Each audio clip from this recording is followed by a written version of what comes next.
Besides you, rolling cigars and doing this. No one, so you're the only one?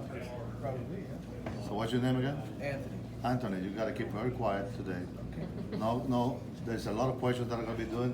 You're not allowed to answer no one. But then, until I finish, then I give you your voice back again. Okay. Then you're gonna quiz them. Okay? Hey, brother, just let security know. We'll throw 'em out. I will. Okay. So, okay, for those who doesn't know me, and Hamlet Paredes, I've been doing this on my way to almost 30 years. Yeah, I was very young when I started. I'm from Havana, Cuba. I only been in the U.S. for 7.5 years. My whole industry background is in Cuban cigars, dealing with Cuban tobacco, Cuban cigars, and representing Cuban cigars all over the world. In 2015, I joined Rocky Patel Premium Cigar Company. They gave me the big opportunity to keep doing out of my country what I love, which is cigars.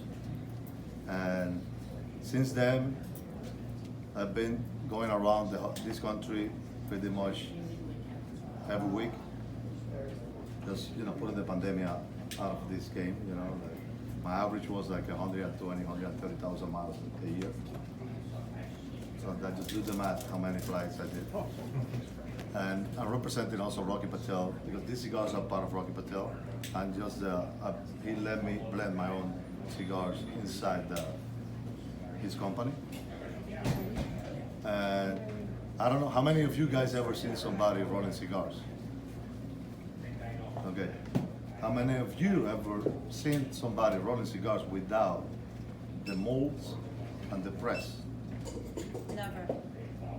Okay, so this that what I'm about to do now is gonna look very easy.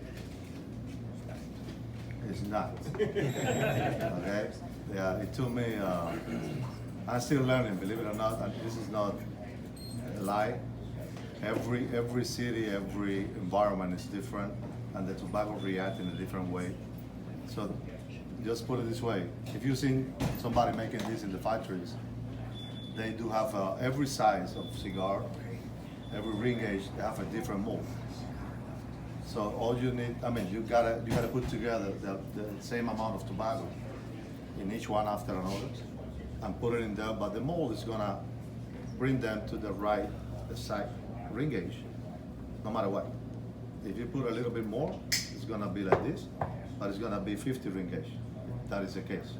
If you don't put enough, the cigar is gonna have 50 ring gauge, but it's gonna be fluffy, soft, because it's not enough tobacco. So technically in the factory it works this way. You bunch the inside, you put it in the mold, you press it for around 45, 50 minutes. So you shape it, perfect. Then after that time, you take the bunch and you put the last leaf, which is the wrapper. What I'm gonna do is, I don't have a mold, I don't have a press, I only have my hands. I'm gonna shrink that process to 4.5 minutes.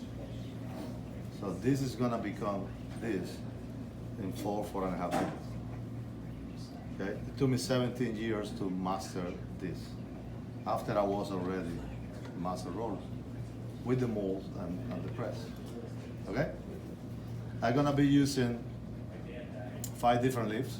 They come from 2 different fields. So whoever went to, like you, to the farms, you would know that the 3 fillers, they come from what we call the sun-grown tobacco fields.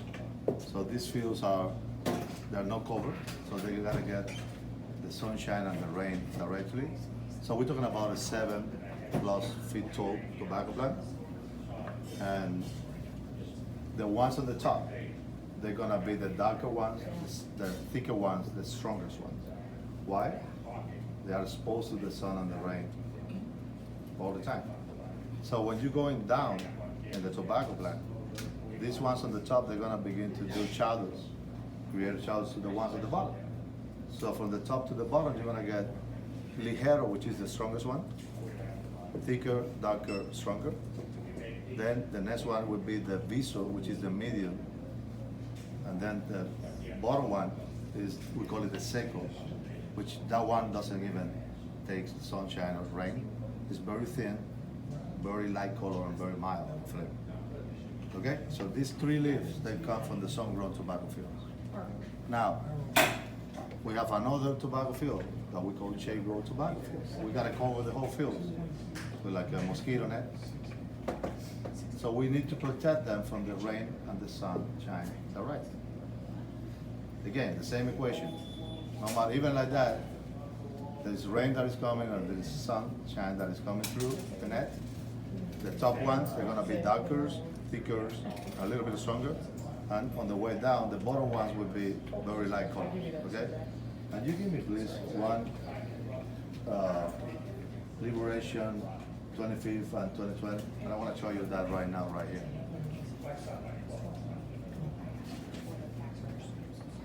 Okay, so you see that three different colors, okay? You got a very light one, kind of like a medium color, and very dark. These three cigars are made with the same tobacco leaf, from the same plant, different positions. They all have Havana leaves. This one is on the bottom, this one is on the medium, this one is on the top. Okay? But if you look at these three cigars in the humidor, maybe you're gonna think that's a Connecticut, this is something else, and this is that. You're never gonna put it together. And the three of them are Havana wrappers. And that's one of the reasons, you know, depends on where the leaf is in the plant. It's gonna have a different colors, okay?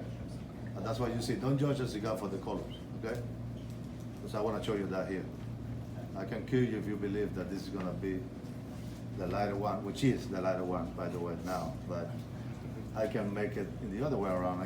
I can just knock you down and put the outside, in the inside, and put like a very strong blend, and in the outside, very light color. And if you follow that, you run. You know what I mean? So from the shade-grown tobacco, that's pretty much everything for the wrappers, for the outside.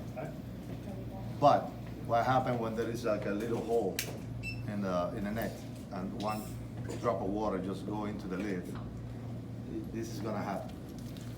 So have you seen cigars that have like a green spot? There's nothing wrong with it. They don't supposed to be in the outside. But do you know what this is, the green? There's a little hole that was in the net, and one drop of water just stay on the lid and made this green spot. So if we catch that, we should catch that. We use that. That's not good for the wrapper. We use that as the binder, which is the one that's gonna wrap these three, the inside. Are you following me? So I'm gonna be using 5 different leaves. 3 fillers, mild, medium, full. We're gonna do the binder. It's gonna be the one wrapping these 3. And then the outside would be the wrapper leaf, okay? I'm gonna make a cigar right now. Well, no, not right now, I'm missing something. I'm gonna be using my hands, the cutting board, the chaveta, which is the blade, and this. We call it the vegetable glue. It's just a sap, it's like a plant sap that is sticky. It doesn't have any color, any odor, and any flavor. The only reason you see that this kind of like light brown color is because you see my hands right now, they're very white and clean. Wait until I manipulate these leaves. All the tobacco powder is gonna go to my hands. So when I dip it day after day, my fingers inside here, this tobacco powder goes in there, and that's why it gets this color. And if you wanna have fun later on, when I finish, ask me about how this glue looks like and what happened to me in Hong Kong in 2002 with the glue.